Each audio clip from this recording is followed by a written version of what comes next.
स्वागत है आप लोगों का द फ्लैग इज अप में। अगर आज आपने न्यूज़ देखी होगी तो आपने सुना होगा कि ऑल इंडिया फुटबॉल फेडरेशन ने जावी हर्नांडेज का कैंडिडेचर रिजेक्ट कर दिया है for the role of football manager for India's football team. ठीक है, ये तो आप सबने सुन ही लिया होगा और बहुत सारी वीडियोस भी आप सब देख रहे होंगे जो बैशिंग चल रही है ऑल इंडिया फुटबॉल फेडरेशन की इस समय कि कैसे आप लोग इतना बड़े इंसान को रिजेक्ट कर सकते हैं।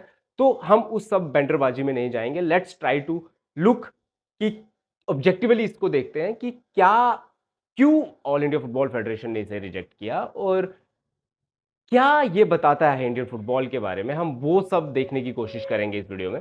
पहले तो चलिए देख लेते हैं कि रीजन क्या रहा है इसका। क्या मतलब ऐसा नहीं है कि उन्होंने ये कहा है कि क्वालिफाइड नहीं है, इससे क्वालिफाइड लोग हैं हमारे पास, बेहतर लोग हैं, इसलिए जावी को उन्होंने रिजेक्ट नहीं किया है। सबसे पहले तो ये चीज़ क्लियर होनी चाहिए हर एक फैन के लिए कि जावी को ये कह के रिजेक्ट नहीं कर दिया गया कि नहीं नहीं ये हमें नहीं चाहिए। जावी को ये कह के रिजेक्ट किया कि हम इन्हें अफोर्ड नहीं कर सकते हैं, वेजेस बहुत बड़े कंसर्न है, राइट। तो समझ आता है, ठीक है, वेज बहुत बड़ा कंसर्न है, पैसे नहीं है ऑल इंडिया फुटबॉल फेडरेशन के पास।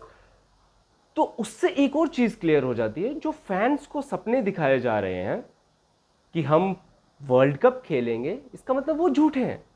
क्योंकि आपके पास एक मैनेजर मैनेजर मैनेजर जो होता है टीम में, सबसे सस्ती चीज होती है। किसी भी टीम में, किसी भी बड़ी टीम में मैनेजर सबसे कम पैसे लेता है, राइट। मैनचेस्टर यूनाइटेड जैसी टीम्स में 10-20 मिलियन दे करके आप मैनेजर्स को साइन कर लेते हो, जबकि प्लेयर 100-100, 150-150 मिलियन तक जा रहे हैं इस समय। तो मैनेजर बहुत सस्ती चीज होती है अगर उस तरह से देखा जाए। वैसे तो 10 मिलियन अगर डॉलर्स देने पड़े इंडियन फुटबॉल को तो बहुत बड़ा अमाउंट है, लेकिन ये चीज क्लियर हो जाती है इससे कि हम गरीब हैं अभी फुटबॉल में, हम जो है इतना पैसा नहीं दे सकते हैं। इसका मतलब we are very very very resource जो है हमारे पास बहुत बहुत बहुत कम है, इसका मतलब।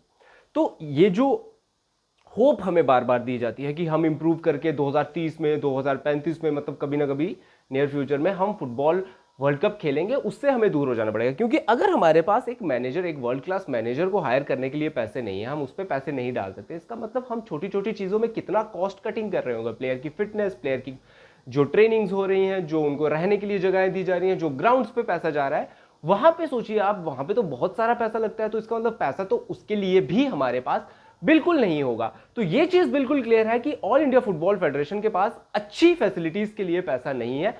तो जो सपने दिखाए जा रहे हैं उन पे एक लगाम लगा देनी चाहिए कि नहीं भाई, हम नहीं जा सकते, अभी बहुत बहुत दूर है रहा, राइट।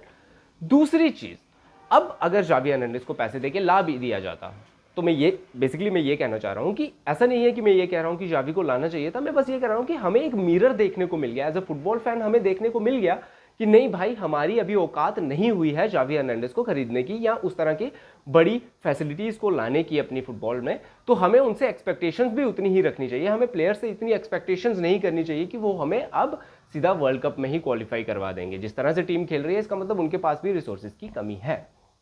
अब दूसरी चीज, अगर जावी हर्नांडेज को हम पैसे देकर ले आते, ठीक है, और बाकी सब चीजें जो जैसी हैं वैसी ही होती, सिर्फ जावी हर्नांडेज वहां पे आ जाते, तो आप जावी हर्नांडेज के लिए सोचिए कितना बड़ा कल्चरल शॉक होता। एक प्लेयर जिसने 2 साल पहले ला लीगा जीती है बार्सिलोना जैसी टीम के, बारसा के लिए वो आदमी खेल रहा था भाई, उनको मैनेज कर रहा था वो। वहां से जब वो इंडियन टीम को मैनेज करने आता, वहां पे जो पॉलिटिक्स की इन्वॉल्वमेंट है, वहां पे जो प्लेयर्स की क्वालिटी है, वहां पे जो ग्राउंड्स की क्वालिटी है, वहां पे जो बैकरूम स्टाफ की क्वालिटी है, वहां पे जो मेडिकल फैसिलिटी की क्वालिटी है, वो सब देख के जावी हर्नांडेज को कैसा लगता, वो कैसे इन सब चीजों से कोप अप कर पाते। क्या वो इतने कम रिसोर्स है, अब देखो बारसा से है तो रिसोर्सेज की दिक्कत तो उन्हें अच्छे से पता है कैसे हैंडल करनी है, बट इतने कम रिसोर्सेज की दिक्कत हैंडल कर पाएंगे क्या वो? तो मुझे नहीं लगता कि ऑब्जेक्टिवली ये पॉसिबल था कि हम जावी हर्नांडेज को ले आते और वो कमाल कर देते। बिकॉज एक मैनेजर सिर्फ दे देने से आप जो है पूरा का पूरा उसको बदल नहीं सकते। लेकिन जावी हर्नांडेज के आने से क्या हो सकता था, क्या कोई पॉजिटिव चीज हो सकती थी? 2-3 पॉजिटिव है उसके। एक तो ये है कि हम वर्ल्ड मैप पे आ जाते, लोग हमें देखने लगते, स्पॉन्सरशिप डील्स मिलती उससे, और पैसा थोड़ा सा इन्फ्यूज भी होता। वो कितना होता कितना नहीं होता पता नहीं, बट होता पैसा थोड़ा सा इन्फ्यूज, राइट। और जावी हर्नांडेज के कॉन्टेक्ट्स जो हैं वो पूरे यूरोप में है।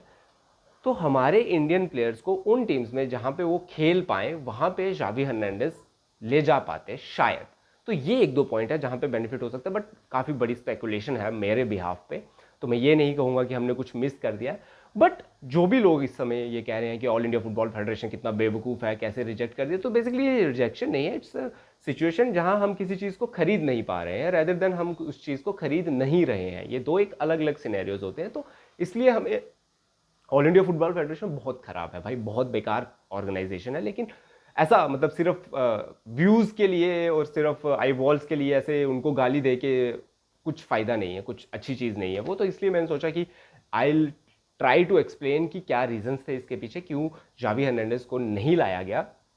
और इस समय जो है वो एक जमशेदपुर एफसी के जो कोच हैं, मैनेजर हैं, खालिद जमील शायद उनका नाम है, मैं सॉरी मैं मिस प्रोनाउंस कर रहा हूँ, बट आप देख लीजिएगा कि कौन जमशेदपुर एफसी के कोच हैं।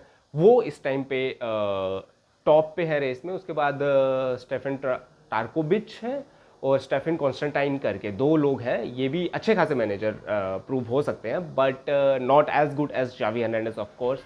तो ये लोग जो हैं इस टाइम पे 3 लोग शॉर्टलिस्ट किए हैं।